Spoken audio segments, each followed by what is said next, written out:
রমজান মাস আসলো, রমজান মাস চলে যাবে, আসছে রমজান মাস চলে যাবেই, এটাই বাস্তবতা। হয়তো 29 দিন নয়তো 30 দিন রোজা সিয়াম রমজান। তো এখন কিছু মানুষের কাছে এমন মনে হতে পারে রমজান মাস আসছে, রমজান মাস চলে গেছে, তো আমার সমস্যা কি? কিন্তু বিষয়টা তা নয়।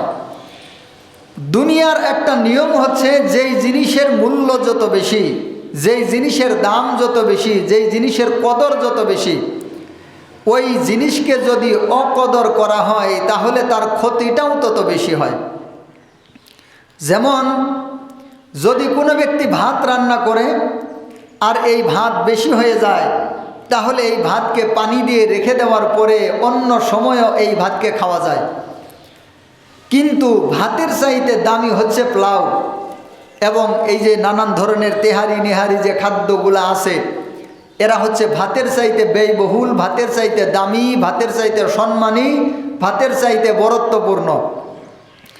এরা যদি অতিরিক্ত হয়ে যায় তখন এদেরকে পানি দিয়ে আর রেখে দেওয়া যায় না, আর পানি দিয়ে রেখে দিয়ে পরবর্তীতে খাওয়ার কোনো সিস্টেম নাই। তো ভাতের দাম কম, এইটার ক্ষতিটাও কম, পরবর্তীতে খেয়ে নেওয়া যায়, কিন্তু এগুলার দাম বেশি, এদের ক্ষতিটাও বেশি, এখান থেকে পরে আর কোনো ফায়দা অর্জন করা যায় না। আর ভাত যদি পচে তো গন্ধ বের হবে, এটা সহ্য করা যায়, কিন্তু এই তেহারি নেহারি যদি পচে যায় তাহলে এর গন্ধকে সহ্য করা যায় না। এবং এটা দুনিয়ার বাস্তবতা। যার সম্মান যত বেশি, এই সম্মান যদি রক্ষা করা না যায় তাহলে তার অসম্মানটাও তত বেশি। তো আল্লাহ সুবহানাহু ওয়া তাআলা এই রমজান সম্পর্কে স্পষ্ট করে বলে দিয়েছেন, আস-সাওমুলি, এই রোজা হচ্ছে আমার জন্য, ওয়া আনা আজিজি বিহি, আর এই রোজার বদলা, এই রোজার প্রতিদান আমি আল্লাহ নিজেই। তো আল্লাহ সুবহানাহু ওয়া তাআলা অন্য কোনো আমলের ব্যাপারে এত বড় কথা বলেন নাই, রোজার ব্যাপারে আল্লাহ সুবহানাহু ওয়া তাআলা বলেছেন। তার মানে এই রোজাটা অনেক বড় মূল্যবান, অনেক বড় দামি। আর এই জন্য এই রোজাকে, এই রমজানকে যারা অবজ্ঞা করবে, রমজানের যারা মূল্য দিবে না, তাদের কপালটাও হবে তত বড় নাফরমানিপূর্ণ, তত বড় লাঞ্ছিত, তত বড় বঞ্চিত। একটা ঘটনা বর্ণিত হয়েছে মাআরিফুল হাদিস এই কিতাবের 1347 নম্বর একটা হাদিস বর্ণিত হয়েছে। হযরত কাব ইবনে উজরা রাদিয়াল্লাহু তাআলা আনহু একদিনের একটা ঘটনা বর্ণনা করেছেন। মসজিদের মধ্যে এই ঘটনাটা সংঘটিত হয়েছিল রাসূলুল্লাহ সাল্লাল্লাহু আলাইহি ওয়াসাল্লামের সাথে, হযরত জিবরাইল আলাইহিস সালামের সাথে, আর সাহাবায়ে কেরামগণ মসজিদের কাতারের মধ্যে বসেছিলেন। হযরত কাব ইবনে উজরা রাদিয়াল্লাহু তাআলা আনহু বর্ণনা করতেছেন, একদিন হঠাৎ আমরা দেখতে পেলাম আল্লাহর নবী সাল্লাল্লাহু আলাইহি ওয়াসাল্লাম ফালাম্মা ইরতাকাদ দারাজাতা ক্বালা আমিন। আল্লাহর নবী সাল্লাল্লাহু আলাইহি ওয়াসাল্লামের মসজিদের মিম্বর, এই যে মিম্বরে বসে আমরা কথা বলতেছি, আল্লাহর নবী খুতবা দেওয়ার জন্য এই মিম্বরের মধ্যে উঠতেছেন। ফালাম্মা ইরতাকাদ দারাজাতা ক্বালা আমিন। প্রথম সিঁড়িতে যখন আল্লাহর নবী পা রাখলেন তো আল্লাহর নবী বললেন আমিন। ফালাম্মা ইরতাকাদ দারাজাতা সানিয়াতা ক্বালা আমিন। যখন দ্বিতীয় নম্বর সিঁড়িতে পা রাখলেন তো আল্লাহর নবী সাল্লাল্লাহু আলাইহি ওয়াসাল্লাম বললেন আমিন। ফালাম্মা ইরতাকাদ দারাজাতা সালিসাতা ক্বালা আমিন। এবং 3 নম্বর সিঁড়িতে যখন আল্লাহর নবী পা রাখলেন, আল্লাহর নবী বললেন আমিন। এবার এরকম একটা আশ্চর্য ঘটনা ঘটল, যা ইতোপূর্বে সাহাবায়ে কেরামের সামনে আল্লাহর নবীর সাথে এমন কোনো ঘটনা ঘটে নাই। মানে আল্লাহর নবী ইতোপূর্বে কখনো এমন কিছু করেন নাই। সিঁড়িতে পা রাখার সময় আল্লাহর নবী তো প্রত্যেক জুমার দিনই মিম্বরের মধ্যে উঠে খুতবা দেন, মাঝে মাঝেও সাহাবায়ে কেরামগণকে একত্রিত করে, একত্র যখন হয় আল্লাহর নবী মিম্বরের মধ্যে বসেই সাহাবায়ে কেরামকে বক্তব্য দেন, খুতবা দেন, কথা বলেন, ওয়াজ করেন, নসিহত করেন। কিন্তু ইতোপূর্বে আল্লাহর নবী কখনো এই কাজটা করেন নাই। অর্থাৎ মিম্বরে উঠার সময়, প্রত্যেকটা সিঁড়িতে পা দেওয়ার সময় আল্লাহর নবী কখনো আমিন আমিন আমিন বলেন নাই। তো বিষয়টা যেহেতু অভূতপূর্ব, এর পূর্বে এমন কোনো বিষয় ঘটে নাই। এই জন্য সাহাবায়ে কেরামগণ আশ্চর্যান্বিত হয়ে গেলেন, সাহাবায়ে কেরামগণ একটু হচ্চকিত হয়ে গেলেন। আজকে এমন কেন হইল, কি রহস্য, কি ভেদ? আর সাহাবায়ে কেরাম তো আলহামদুলিল্লাহ এমনই ছিলেন, সামান্য কিছু ঘটে গেলেই সাহাবায়ে কেরামগণ এটা জানার জন্য আল্লাহর নবীর কাছে জিজ্ঞাসা করতেন। কারণ আল্লাহর নবী তো ছিলেন তাদের শিক্ষক, আল্লাহর নবীর কাছ থেকেই তাদের শিখতে হবে। আল্লাহর নবীর সুন্নাহকে অনুসরণ করা তারা তাদের জীবনের সবচাইতে বড় বিষয় বানিয়ে নিয়েছিলেন। তো এবার সাহাবায়ে কেরাম আল্লাহর নবীকে জিজ্ঞাসা করলেন, ক্বালু ইয়া রাসূলাল্লাহ, নবী গো, আমরা ইতোপূর্বে আপনার সামনে খুতবা শুনি, ইতোপূর্বে কখনো এমন কোনো ঘটনা আপনি ঘটান নাই। মিম্বরের মধ্যে আপনি এর আগে উঠেন, মিম্বরের মধ্যে ওঠার সময় কখনো আপনি এইরকমভাবে আমিন আমিন শব্দটা বলেন নাই। ওগো আল্লাহর নবী, আজকে কারণ কি? আজকে কেন আপনি মিম্বরের মধ্যে ওঠার সময় আমিন আমিন বললেন? ক্বালু ইয়া রাসূলাল্লাহ, সামি'নাল ইয়াউমা মিনকা শাইআন মা কুন্না নাসমাউহু। ওগো আল্লাহর নবী, সামি'নাল ইয়াউমা মিনকা শাইআন, আপনার কাছ থেকে এমন কিছু বিষয় আজকে আমরা শ্রবণ করলাম গো নবী, ইতোপূর্বে কখনো মা কুন্না নাসমাউহু, এমন কোন ঘটনা এর আগে আমরা আপনার কাছ থেকে দেখি নাই। এবার আল্লাহর নবী জবাব দিলেন। আল্লাহর নবী সাল্লাল্লাহু আলাইহি ওয়াসাল্লাম যখন খুতবাটা শেষ করছেন, ফালাম্মা ফারাগা নাযালা মিনাল মিম্বারি, আল্লাহর নবী যখন খুতবাটাকে শেষ করেছেন, মিম্বার থেকে আল্লাহর নবী অবতরণ করেছেন। এবার আল্লাহর নবী সাল্লাল্লাহু আলাইহি ওয়াসাল্লাম সাহাবায়ে কেরামগণকে বলতেছেন, সাহাবীরা গো, আজকে এমন একটা ঘটনা ঘটেছে যে ঘটনাই তো পূর্বে আমার সাথে কখনো ঘটে নাই, যেই জন্য তোমরা আমাকে জিজ্ঞাসা করলা। রে সাহাবী, ও আমার সাহাবীরা শোনো, ইন্না জিবরিল আলাইহিস সালাম আরাদালি, আমি যখন মিম্বরের মধ্যে উঠতেছিলাম, জিবরাইল আলাইহিস সালাম আমার কাছে এসে আমাকে জিবরাইল আলাইহিস সালাম তিনটা কথা বললেন। যখন আমি প্রথম সিঁড়িতে পা রাখলাম, জিবরাইল আমার কানে কানে ঘোষণা দেয়, ও নবী, ও আল্লাহর বন্ধু, ও আল্লাহর দোস্ত, বাউদা মান আদরাকা রমাদানা ফালাম ইউগফার লাহু। ও আল্লাহর নবী, আপনি জানিয়ে রাখেন, আল্লাহর পক্ষ থেকে তিনটা বিষয় আমাকে দিয়ে আল্লাহ সুবহানাহু ওয়া তাআলা আপনার কাছে প্রেরণ করেছেন। আপনার উম্মতের মধ্যে এমন কোনো মানুষও থাকতে পারে যারা অন্যান্য মাসের মতো রমজান মাসকেও সাধারণ মাস মনে করতে পারে। যেমন শাওয়াল মাস আসলো, জিলকদ মাস আসলো, জিলহজ মাস আসলো, অন্যান্য মাস আসলো, ইবাদত নিয়ে আসলো, আমল নিয়ে আসলো, মনে চাইলে আমল করলাম, মনে চাইলে না করলাম, মনে চাইলে ইবাদত করলাম, মনে চাইলে না করলাম। কিন্তু রমজান মাস এমন কোনো মাস নয়।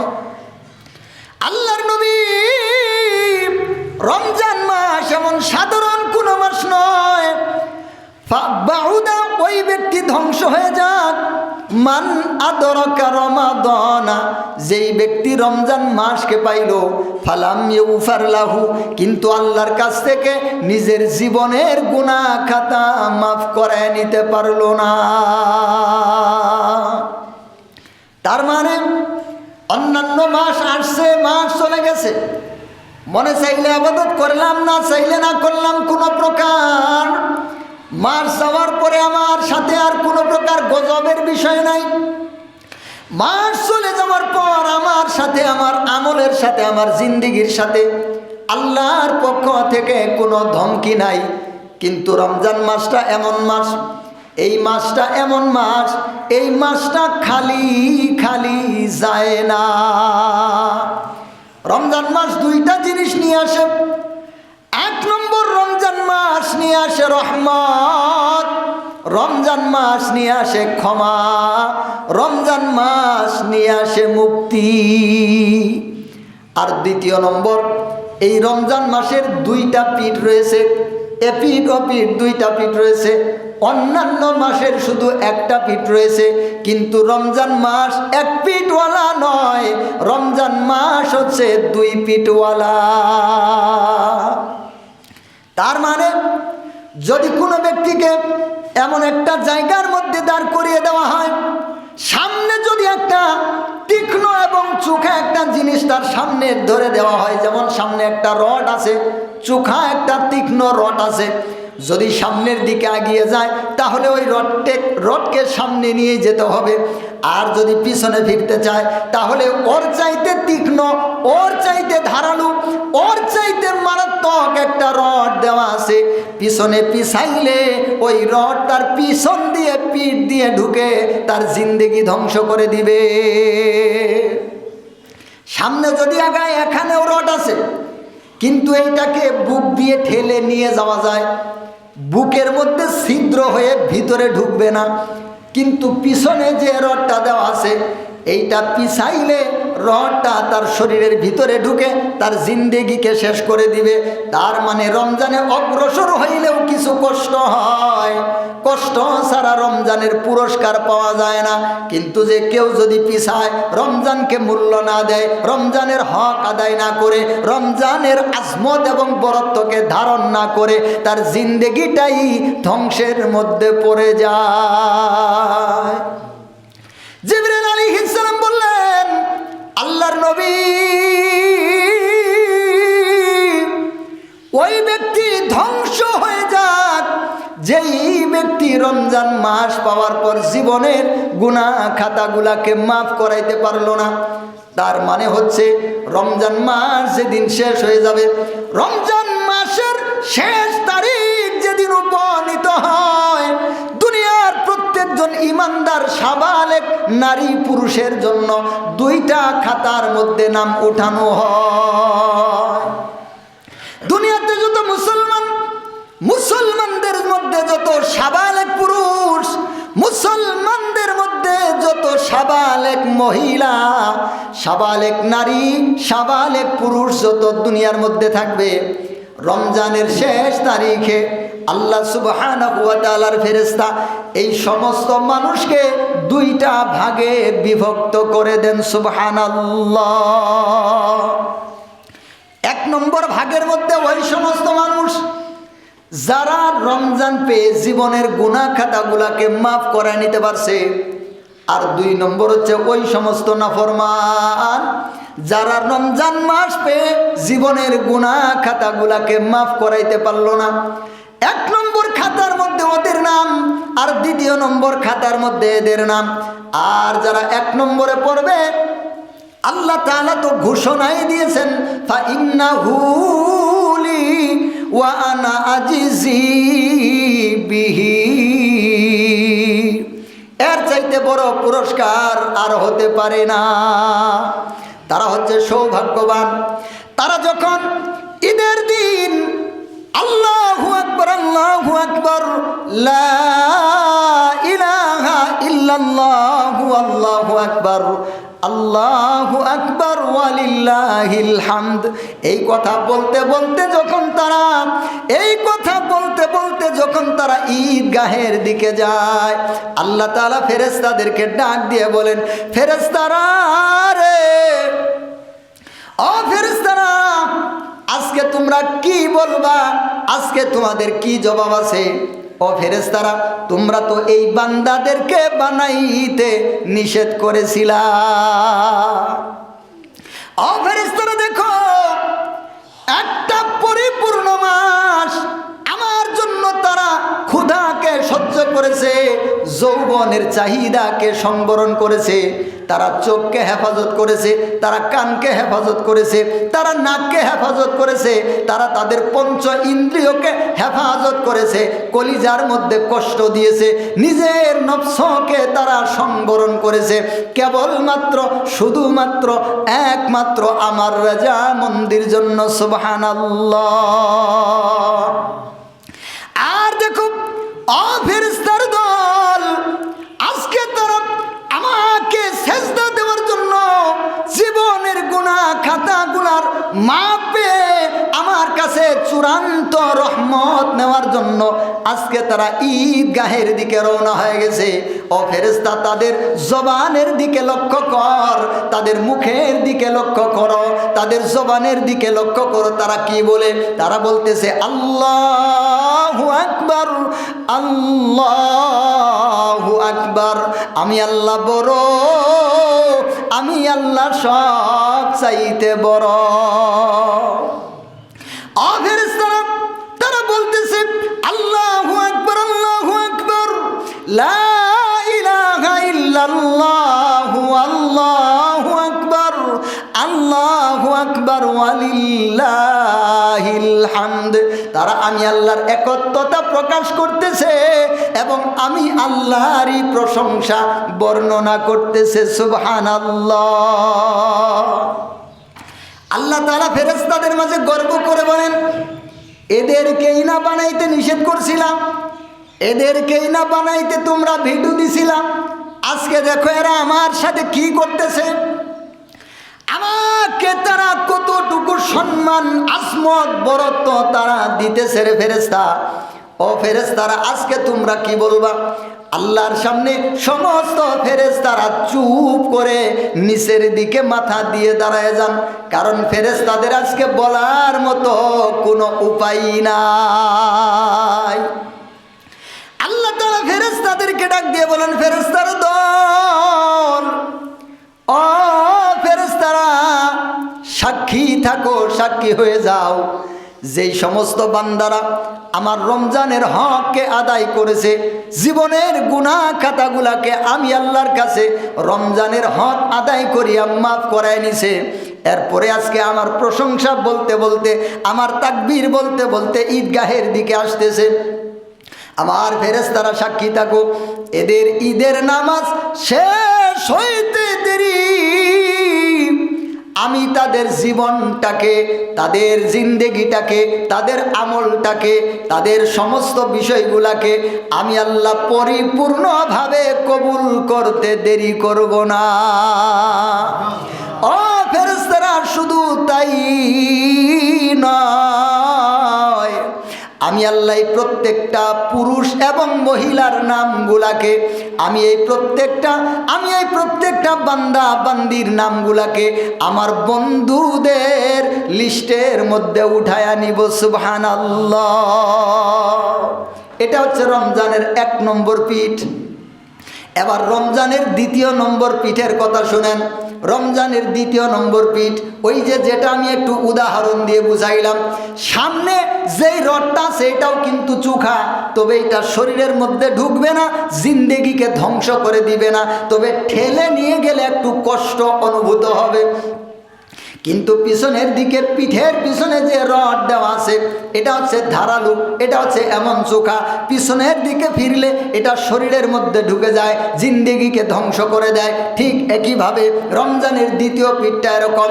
রমজানের শেষ দিন যেদিন আসবে, যেই সমস্ত নাফরমানেরা, সাবালেক পুরুষ এবং মহিলারা রমজান পেয়ে জীবনের গুনাহ খাতাগুলাকে মাফ করাইতে পারে নাই, রমজানের হক আদায় করতে পারে নাই, আল্লাহ সুবহানাহু ওয়া তাআলা ফেরেশতাদেরকে বলবেন, এই নাফরমানদের নামগুলাকে তুমি নাফরমানদের খাতার মধ্যে উঠায়া দাও। এদের নামগুলাকে আলাদা করা হবে। যেই কথাটা জিবরাইল আলাইহিস সালাম আল্লাহর নবীর কানে কানে বললেন, বাউদা মান আদরাকা রমাদানা ফালাম ইউফার লাহু, ওই সমস্ত ব্যক্তিরা ধ্বংস হয়ে যাক যারা রমজান পাওয়ার পরেও রমজানের হক আদায় করিয়া নিজের জীবনের গুনাহ খাতাগুলাকে মাফ করে নিতে পারল না। তার মানে কি বোঝা গেল? রমজান মাস আসে দুইটা জিনিস নিয়ে। একটা হচ্ছে রমজানের দয়া, রহমত, মাগফিরাত, নাজাত। আর দ্বিতীয় আসে রমজান ধ্বংস নিয়ে আসে, ধ্বংস। রমজান আমাদের জন্য লাঞ্ছনা, বঞ্চনা এবং ধ্বংসও নিয়ে আসে, রহমতও নিয়ে আসে, জহমতও নিয়ে আসে। এবার যারা রহমত নিবে তারা ভাগ্যবান, আর যারা জহমত নিবে এরাই হচ্ছে হতভাগ্য। আল্লাহর নবী বললেন আমিন। ও মুসলমান, কত বড় কথা! আল্লাহ তাআলা জিবরাইলকে পাঠাইলেন। জিবরাইল তো নিজে নিজে বলে না মুহাম্মদ হরগেজ না গুফতা, তা না গুফতা।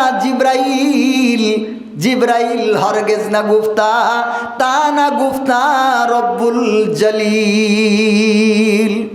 এই জন্য একজন ফার্সি কবি শেরের মধ্যে লিখছেন মুহাম্মদ হরগেজ না গুফতা, তা না গুফতা জিবরাইল হরগেজ না গুফতা, তা না গুফতা রব্বুল জলিল। মুহাম্মদ সাল্লাল্লাহু আলাইহি ওয়াসাল্লাম ততক্ষণ পর্যন্ত কথা বলেন না যতক্ষণ পর্যন্ত জিবরাইল আলাইহিস সালাম মুহাম্মদ সাল্লাল্লাহু আলাইহি ওয়াসাল্লামকে জানায় দেন। আর জিবরাইল আলাইহিস সালাম ততক্ষণ পর্যন্ত মুহাম্মদ সাল্লাল্লাহু আলাইহি ওয়াসাল্লামকে বলেন না যতক্ষণ পর্যন্ত আমাদের রব্বুল আলামিন না জানায় দেন সুবহানাল্লাহ। তাহলে কি বোঝা গেল? এর চাইতে বড় মারাত্মক কথা আর কি হতে পারে? দেখেন, রমজানের এই পিঠ ওই পিঠ লক্ষ্য করেন। আল্লাহ সুবহানাহু ওয়া তাআলা অন্য কোন ইবাদতের জন্য এই কথা বলেন নাই, ইন্নাহু লি ওয়া আনা আজজি বিহি। অন্য কোন ইবাদতের জন্য বলেন নাই। আবার এই রমজানের ধমকিটাও কত বড়! এত বড় ধমকি অন্য কোন ইবাদতের জন্য, এত বড় ধমকি এই সিস্টেমে, এই পদ্ধতিতে আসে নাই। যেমন সরাসরি আল্লাহ জানাই দিলেন জিবরাইলকে, আবার জিবরাইল এসে আল্লাহর নবীকে বললেন, আল্লাহর নবী বলে দিলেন আমিন, মানে কবুল হোক। আল্লাহর নবী বললেন আমিন, মানে কবুল হোক। যিনি সবচাইতে বড় দয়াবান, আল্লাহ সুবহানাহু ওয়া তাআলা রহমান, তিনি মালিক। আর মানুষের মধ্যে সবচাইতে বড় দয়াবান, সবচাইতে বড় দয়ালু, সবচাইতে বড় রহমা, সবচাইতে বড় রহম দিলওয়ালা, সবচাইতে বড় নরম দিলওয়ালা, যিনি ছাড়া হাসরের ময়দানে সুপারিশ করার জন্য কেউ থাকবে না। ওই নবী যখন নিজেই বলে দিলেন আমিন, মানে যারা রমজান পায়া জীবনের গুনাহ খাতা মাফ করাইতে পারলো না, ওরা ধ্বংস হয়ে যাক। বলেন তো, এই রমজান পায়া যেই সমস্ত নাফরমানেরা রমজানকে আদায় করলো না, রমজানের হক আদায় করলো না, গুনাহ খাতা মাফ করাইতে পারলো না, আপনার কি মনে হয় এই হাদিসের দিকে লক্ষ্য করে এদের কি মাফ পাওয়ার কোনো সুযোগ আছে নাকি? এদের কি হাসরের ময়দানে সুপারিশ পাওয়ার কোনো অবস্থা বা কোনো ব্যবস্থা বা কোনো সুযোগ আছে নাকি? কারণ আল্লাহ নবী দুনিয়াতেই জানাই দিয়েছেন আমিন বলে, তার মানে এরা ধ্বংস হয়ে যাক। এই জন্য রমজানকে যদি সাধারণ অন্যান্য মাসের মতো মনে করেন তাহলে ভুল হবে। রমজান অনন্য, রমজান আল্লাহর কাছে বড় দামি, সুবহানাল্লাহ। এবার যখন দ্বিতীয় সিঁড়িতে পা রাখলেন, আল্লাহর নবী জানাই দিলেন, দ্বিতীয় সিঁড়িতে যখন আমি পা রাখলাম, জিবরাইল আলাইহিস সালাম আমাকে বললেন, বাউদা মান যুকিরতা ইনদাহু ফালাম ইউসাল্লি আলাইকা। ওই ব্যক্তিও ধ্বংস হয়ে যাক যার সামনে আপনার নামকে উল্লেখ করা হলো কিন্তু দরুদ পাঠ করলো না, ওই ব্যক্তিও ধ্বংস হয়ে যাক। এই জন্য আমরা আল্লাহর নবীর নাম শুনলে সাল্লাল্লাহু আলাইহি ওয়াসাল্লাম বলবো ইনশাআল্লাহ। 3 নম্বরে জিবরাইল আলাইহিস সালাম বলে দিলেন, বাউদা মান আদরাকা আবাওয়াইহিল কিবারা ইনদাহু আও আহাদাহুমা ফালাম ইয়াদখুলিল জান্নাহ। ওই ব্যক্তিও ধ্বংস হয়ে যাক যে তার বৃদ্ধ পিতা মাতাকে তার জীবনে পাইল কিন্তু পিতামাতার খেদমত করিয়া, পিতামাতাকে সন্তুষ্ট করিয়া জান্নাতের মেহমান নিজে হইতে পারল না, ওই ব্যক্তিও ধ্বংস হয়ে যাক। জিবরাইল আলাইহিস সালাম এই 3টা কথা বললেন। আল্লাহর নবী এই 3টা কথার উপর 3 বার বললেন আমিন, আমিন, আমিন। সুবহানাল্লাহি ওয়া বিহামদিহি। এখান থেকে আমরা বুঝতে পারলাম যে রমজানের মাহাত্ম্য, রমজানের ফজিলত, রমজানের বরত্ব।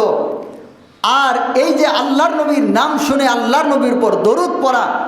আর 3 নম্বর বিষয় হচ্ছে পিতা মাতার খেদমত করা। এই 3টা বিষয় কত বড় গুরুত্বের বিষয় যে স্বয়ং যিনি আমাদের সুপারিশ করবেন, শাফাআত করবেন, তিনি পর্যন্ত এই বদদুয়ার সাথে শামিল হয়ে গেছেন।